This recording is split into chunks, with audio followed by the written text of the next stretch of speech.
Ground અંદર ઢોર આવી વૃક્ષોને નુકસાન કરે, એટલે આપણે આવી જારી લગાડવાની છે. કારણ કે આપણે પાછળની સાઈડ લગાડી નથી, તો પહેલા આપણે 2 થાંભલા ખોડવા પડશે. એના માટે 2 ખાડા કર્યા. એક સાઈડ તો ગારો હેલો પડ્યો, પણ બીજી સાઈડ એક મોટો પથ્થર નડતો હતો. બળ અને બુદ્ધિ વાપરી આપણે પથ્થર સાઈડમાં કર્યો. ત્યાં પર થાંભલા માટે આપણે ખાડો કરી દીધો. પછી અગત્યનું કામ હતું થાંભલાને ત્યાં પહોંચાડવાનું. પાછું આજુબાજુ કોઈ હતું ને, એટલે એકથી ઉપાડવો અઘરો લાગે. ખાલી 45 કિલો ઉપર વજન હશે.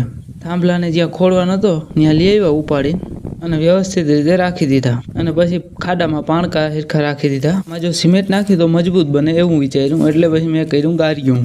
મસાલો આવે એ બધો નાખી અને આપણે ગારિયું તૈયાર કરી લીધું. એને આપણે નાખી દીધું થાંભલા વાળા ખાડામાં, દાબી દીધું એટલે થોડોક વધારે મજબૂતી પકડે.